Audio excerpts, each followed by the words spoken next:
വനിതാ കമ്മീഷൻ അധ്യക്ഷ പി സതീദേവി കൂടി നമ്മോടൊപ്പം ചേരുകയാണ്. പി സതീദേവി, ഒരു ആൺകാഴ്ചയുടെ ആണധികാരത്തിന്റെ ഹുങ്ക് ഒരു പെൺകുട്ടിയുടെ കൂടി ജീവൻ പൊലിപ്പിച്ചിരിക്കുന്നു.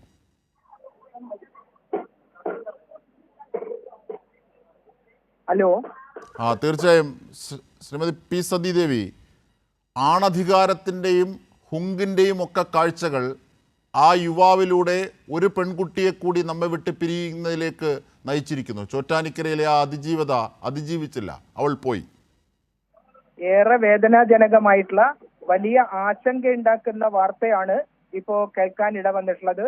ചോറ്റാനിക്കരയിലെ ഒരു പോക്സോ കേസിലുള്ള വിക്ടിം കൂടിയായിട്ടുള്ള അതിജീവിത കൂടിയായിട്ടുള്ള ഒരു പെൺകുട്ടി വലിയ ഭീഷണി നേരിടുന്ന ഒരു അന്തരീക്ഷം, അക്രമിയിൽ നിന്ന് ഭീഷണി നേരിടുന്ന ഒരു അന്തരീക്ഷം കൂടി നിലവിലുണ്ടായിരുന്നു എന്നാണ് മനസ്സിലാക്കാൻ വേണ്ടി കഴിയുന്നത്.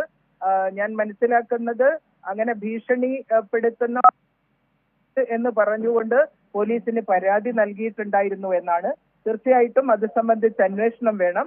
അങ്ങനെ അതിജീവിതക്ക് മതിയായ പരിരക്ഷ കൊടുക്കാൻ ഏതെങ്കിലും തരത്തിൽ വീഴ്ച വന്നിട്ടുണ്ടോ എന്നുള്ള കാര്യം സംബന്ധിച്ച് അന്വേഷണം നടത്തി റിപ്പോർട്ട് നൽകുന്നതിന് വേണ്ടി വനിതാ കമ്മീഷൻ പോലീസിനോട് ആവശ്യപ്പെടും എന്നാണ് ഇക്കാര്യത്തിൽ പറയാനുള്ളത്.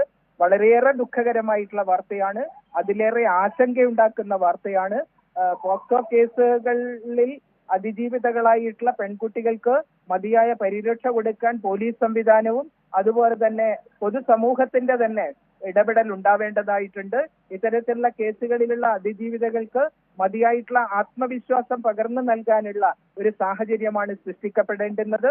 അപ്പോ വീട്ടിനകത്ത് വെച്ച് ഈ തരത്തിൽ അതിക്രമം നടന്നു, വളരെ ഭീതിതമായിട്ടുള്ള രൂപത്തിൽ ആ പെൺകുട്ടി അതിക്രമത്തിനിരയായി, അതും നിരവധി കേസുകളിൽ പ്രതിയായിട്ടുള്ള ഒരു ലഹരിക്ക് അടിമയായിട്ടുള്ള ഒരാൾ തന്നെയാണ് പ്രതി എന്നാണ് മനസ്സിലാക്കുന്നത്. ഏതായാലും പ്രതിയെ അറസ്റ്റ് ചെയ്യാൻ പോലീസ് പെട്ടെന്ന് തന്നെ ഇടപെടൽ ഉണ്ടായി എന്നുള്ളതിൽ ഒരു സമാധാനം. തീർച്ചയായും അത് മാത്രമല്ല, പോലീസിന്റെ ഇടപെടൽ വളരെ ശ്ലാഘനീയമാണ് ഘട്ടത്തിൽ. മാത്രമല്ല, വനിതാ കമ്മീഷനും ശിശു സംരക്ഷണ സമിതികളും ഒക്കെ വളരെ ജാഗ്രതയോടു കൂടി പ്രവർത്തിക്കുന്ന ഒരു കാലമാണിത്. പക്ഷേ അതുകൊണ്ട് തന്നെ കേരളത്തിൽ മറ്റ് സംസ്ഥാനങ്ങളെ അപേക്ഷിച്ച് ഇത്തരം ക്രൈമുകൾ കുറവാണ്. പക്ഷേ നവോത്ഥാന കേരളത്തിന് ഭൂഷണമല്ലാത്ത രീതിയിൽ ഉള്ള ആൺകാഴ്ചകളാണ്. സൗഹൃദത്തിൻ്റെ പേരിൽ, പ്രണയത്തിൻ്റെ പേരിലൊക്കെ പെൺകുട്ടികളെ അത്തരത്തിൽ പീഡനങ്ങൾക്കിരയാക്കുന്നു, ടോക്സിക്കായ ബന്ധങ്ങളിലൂടെ.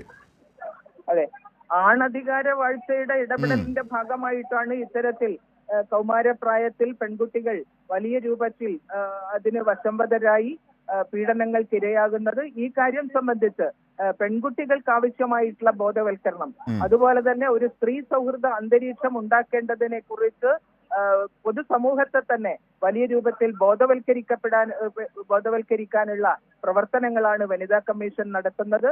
എങ്ങനെയായിരിക്കണം ആരോഗ്യകരമായിട്ടുള്ള ബന്ധങ്ങൾ എന്നതിനെ സംബന്ധിച്ച് ഉള്ള കൃത്യമായിട്ടുള്ള ബോധവൽക്കരണം അനിവാര്യമാണ്.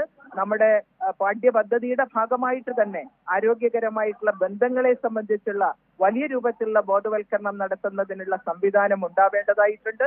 പലപ്പോഴും ഈ പെൺകുട്ടികൾ പ്രണയമുണ്ട് എന്ന് നടിച്ചുകൊണ്ട് വരുന്ന ചെറുപ്പക്കാരുടെ അഭിലാഷങ്ങൾക്ക് വശംവദരായി പോകുന്ന ഒരു സാഹചര്യം വളരെ കരുതലോട് കൂടിയിട്ട് തന്നെ നമ്മുടെ പൊതുസമൂഹം കാണേണ്ടത്. തീർച്ചയായും നമ്മുടെ പെൺകുട്ടികൾ ആ തരത്തിൽ പഠിക്കണം. പെണ്ണായാലും ആണായാലും സൗഹൃദങ്ങളിൽ. പക്ഷേ ആണുങ്ങൾ എന്ന് പേരിന് ചുമ്മാ പറയുന്നതേ ഉള്ളൂ. 99.9% സ്ത്രീകളാണ് ഇതിനൊക്കെ ഇരയാകുന്നത്, വസ്തുതയാണ്.